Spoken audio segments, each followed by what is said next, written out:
ಅದೊಂದು magic injection. ಅದನ್ನು ತಗೊಂಡ್ರೆ ಸಾಯಲೇಬೇಕು ಅಂತ ಅಂದ್ಕೊಂಡಿರೋರು ಕೂಡ ಇನ್ಮುಂದೆ ಸೂಸೈಡ್ ಮಾಡ್ಕೊಳ್ಳೋ ಯೋಚನೆನೇ ಮಾಡಲ್ಲ.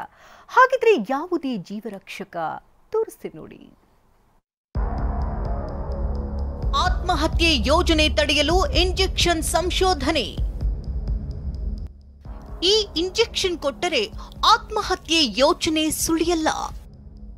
ಆತ್ಮಹತ್ಯೆಯ ಯೋಚನೆ ಬಂದವರ ಬಗ್ಗೆ ಮಾಹಿತಿ ಸಿಕ್ಕರೆ ಅಥವಾ ಆತ್ಮಹತ್ಯೆಗೆ ಯತ್ನಿಸಿ ಆಸ್ಪತ್ರೆಗೆ ಬಂದವರನ್ನ ಇನ್ಮುಂದೆ ಎಂದಿಗೂ ಆತ್ಮಹತ್ಯೆ ಮಾಡಿಕೊಳ್ಳದಂತೆ ತಡೆಯುವ ಹೊಸ ಸಂಶೋಧನೆಯೊಂದು ಪರಿಚಯವಾಗಿದೆ.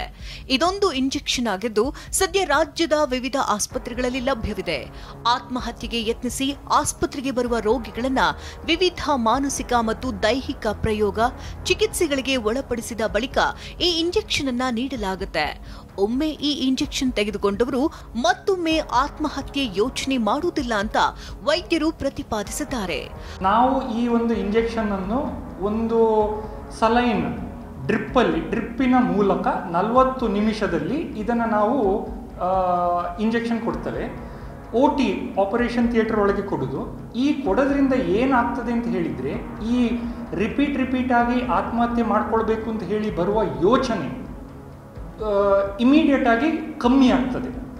ಹಾಗಂತ ಆತ್ಮಹತ್ಯೆಗೆ ಯತ್ನಿಸಿ ಬಂದವರಿಗೆಲ್ಲ ಈ ಇಂಜೆಕ್ಷನ್ ನೀಡಲಾಗುವುದಿಲ್ಲ. ಬದಲಿಗೆ ಆ ವ್ಯಕ್ತಿಯ ಮೇಲೆ ನಾನಾ ಮಾನಸಿಕ ಪರೀಕ್ಷೆಗಳನ್ನ ಮಾಡಲಾಗುತ್ತೆ. ಮಾನಸಿಕ ತಜ್ಞರು ಸಮಾಲೋಚನೆ ಮಾಡ್ತಾರೆ. ಈ ವ್ಯಕ್ತಿಗೆ ಖಿನ್ನತೆಯಿಂದ ಹೊರಬರೋದಕ್ಕೆ ಬೇರೆ ಬೇರೆ ಪ್ರಯೋಗಗಳನ್ನ ಮಾಡ್ತಾರೆ. ಇವೆಲ್ಲವನ್ನ ಮಾಡಿಯೂ ಆ ವ್ಯಕ್ತಿ ಖಿನ್ನತೆಯಿಂದ ಹೊರಬರಲಾಗ್ತಿಲ್ಲ, ಪದೇ ಪದೇ ಆತ್ಮಹತ್ಯೆ ಯೋಚನೆ ಮಾಡ್ತಾನೆ ಇರ್ತಾನೆ ಎಂದಾದಲ್ಲಿ ಮಾತ್ರ ಅವರಿಗೆ ಅರಿವಿಲ್ಲದೆಯೇ ಈ ಇಂಜೆಕ್ಷನ್ ಅನ್ನ ಗ್ಲೂಕೋಸ್ ಮೂಲಕ ನೀಡಲಾಗುತ್ತೆ. ಸಾಮಾನ್ಯವಾಗಿ ಈ ಇಂಜೆಕ್ಷನ್ ಖಾಸಗಿ ಆಸ್ಪತ್ರೆಗಳಲ್ಲಿ 15ರಿಂದ 20 ಸಾವಿರ ರೂಪಾಯಿ ಬೆಲೆ ಬಾಳುತ್ತೆ. ಆದರೆ ಸರ್ಕಾರಿ ಆಸ್ಪತ್ರೆಯಲ್ಲಿ BPL ಕಾರ್ಡ್ ಇದ್ದರೆ ಸಂಪೂರ್ಣವಾಗಿ ಉಚಿತವಾಗಿ ನೀಡಲಾಗುತ್ತೆ. ಮಡಿಕೇರಿ ಜಿಲ್ಲಾಸ್ಪತ್ರೆಯಲ್ಲಿ ಈ ರೀತಿ ಇಂಜೆಕ್ಷನ್ ಪಡೆದ 10ಕ್ಕೂ ಅಧಿಕ ಜನರು ಇಂದು ಆತ್ಮಹತ್ಯೆ ಯೋಚನೆಯಿಂದ ಹೊರಬಂದು ನೆಮ್ಮದಿಯಾಗಿ ಜೀವನ ನಡೆಸುತ್ತಿದ್ದಾರೆ. ಅದರಲ್ಲಿ ನಾವು ಟ್ರೀಟ್ ಮಾಡಿರೋರಲ್ಲಿ ಒಂದು 20ರಿಂದ 40 ವಯಸ್ಸಿನ ಹುಡುಗರಿರ್ಬೋದು, ಹುಡುಗಿಯರಿರ್ಬೋದು, ಇಬ್ಬರಿಗೂ ಸಹ ನಾವು. ಗೋಪಾಲ್ ಸೋಮಯ್ಯ, TV9 ಕೊಡಗು.